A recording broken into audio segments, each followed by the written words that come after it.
Gracias, señor presidente. Estoy muy tentado a comenzar con lo último que dice la diputada, porque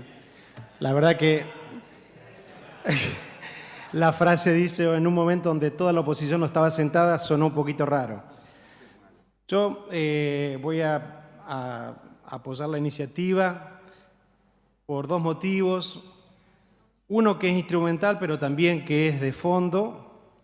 que tiene que ver con discusiones que venimos dando en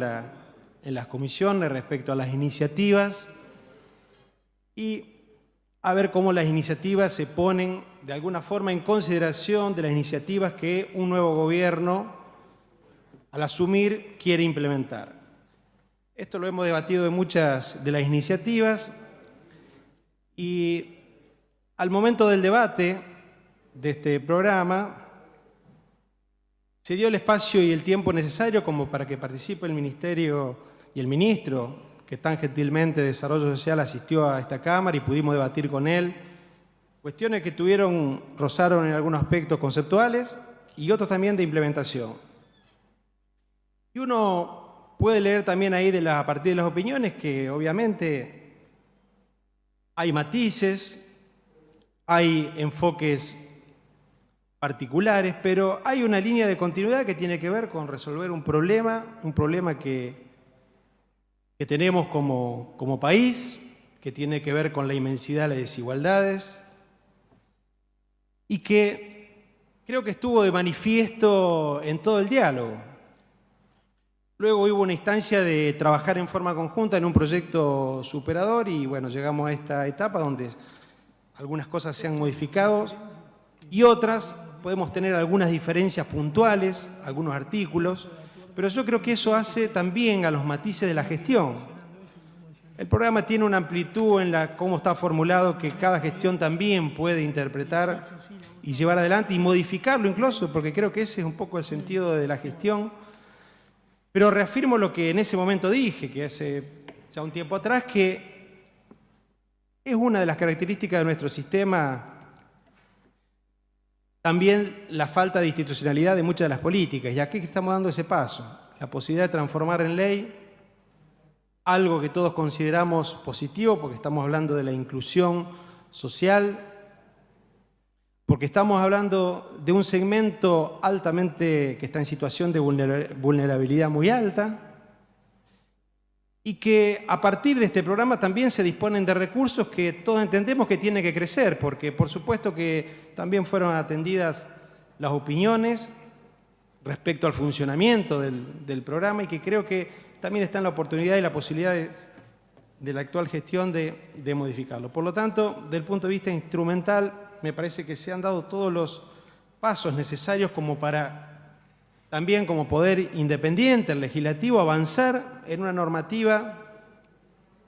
que, como decía el diputado Martínez, sobrevuele los gobiernos de turno y se transformen en políticas de Estado con el mayor consenso posible. El segundo cuestión tiene que ver con la cuestión de fondo. Yo creo que llegamos a este punto en los últimos años donde el debate de las políticas sociales en la historia de nuestro país tiene todo un recorrido y un avance que se ha dado de manera transversal a los partidos políticos, a la organización del Estado y también a los distintos niveles del Estado.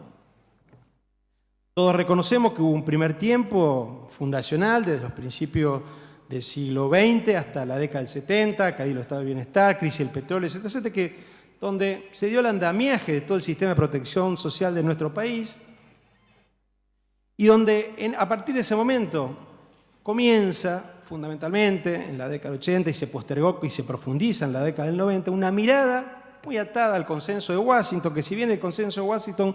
no tenía un modelo de política social, pero sí tenía un modelo fuertemente privatista, que avanzaba, etcétera, que imprimió toda la política internacional y de todos los países. Esto recorrió, obviamente, el debate académico y también de las fuerzas políticas de cuáles eran las mejores políticas para responder a ese momento histórico. Bueno, lo que primó en ese momento fueron los modelos compensatorios, es decir, a tal política económica había que compensar socialmente lo que el modelo económico no podía cubrir. Política a la que todos los que venimos de las áreas y hemos trabajado en áreas sociales nos opusimos fuertemente por ser focalizadas. Por un poco el diputado Martínez me agarró muchas cosas porque eso fue de lo que venimos escapando, esa oleada neoliberal de fuertes políticas privatistas que le daban un rol absolutamente secundario al Estado y el mercado como ordenador de las relaciones sociales. Pero yo creo que hay una vuelta de hoja y hay una superación, por lo menos en la literatura que todos acompañamos. Y yo recordaba, sobre todo en el último tiempo, donde salimos de las políticas focalizadas, que tenían una fuerte crítica respecto a la fragmentación, no solo en la implementación, sino ya eran concebidas fragmentariamente. Creo que acercamos a una concepción donde la integralidad de las acciones, la flexibilidad, la rápida adaptación y de crear desde el punto de vista de los derechos, avanzar atendiendo las necesidades, creando oportunidades y sobre todo avanzando en derechos. Esa visión que se dio con muchísimos matices, que luego se plasmaron en instrumentos distintos por distintos gobiernos, lo recopila muy bien una investigación que realiza hace unos 10 años el CONICET, con investigadores del CONICET, que lleva adelante a partir de un testeo que hace de entrevistas estructuradas y semiestructuradas a distintos decisores públicos, fundamentalmente no solo de desarrollo social, sino también de trabajo y de producción, donde también hay políticas importantes de inclusión y de políticas sociales, se trabajan en distintos ministerios, pero también a los gobiernos locales, también a la iglesia, también a las ONG, también a los sindicatos, pidiendo opiniones.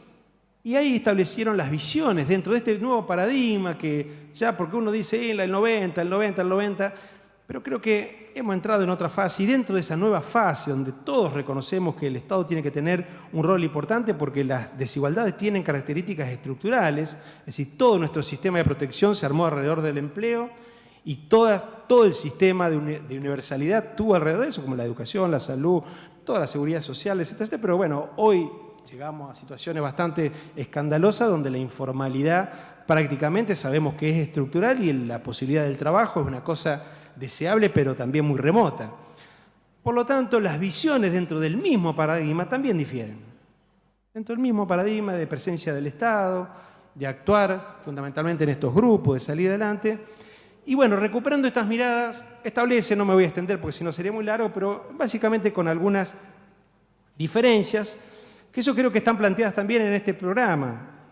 Por eso uno dice, seguramente hubiese retocado algunas cosas, seguramente hubiese hecho hincapié en otras. Desde mi punto de vista, yo pertenezco fundamentalmente a una concepción que se ha denominado desde el punto de vista académico como universalismo básico, la idea de las políticas universales, avanzar, porque esto hace a la idea de la no discrecionalidad, la base de los problemas que han tenido las políticas sociales, ¿no? El clientelismo político, la imposibilidad de generar autonomía en los sujetos, etcétera, etcétera. Casualmente vamos a volver a discutir el ingreso ciudadano, está nuevamente en la agenda de la discusión, pero ya formó parte de muchos proyectos del partido al que pertenezco, pero también de otros partidos políticos, porque como decía antes, esta es una discusión transversal y son miradas de las políticas sociales dentro de un paradigma, dentro de un mismo paradigma, pero también que llevan a resultados distintos. No digo que estos llevan a resultados distintos. Yo digo, desde ahí miro los programas, desde ahí miro las políticas en desarrollo social.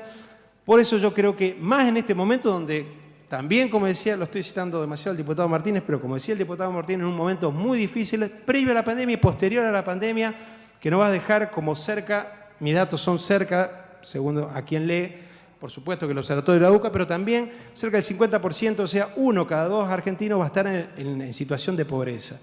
Y donde las posibilidades de desempleo van a llegar al 20%. O sea, lo que estamos previendo hacia adelante, vamos a necesitar muchos de este tipo de instrumentos coordinados entre los distintos niveles de Estado para salir o para paliar la situación, porque sabemos que estas situaciones de crisis son profundas, llevan muchos años y muchos esfuerzos. Gracias, presidente.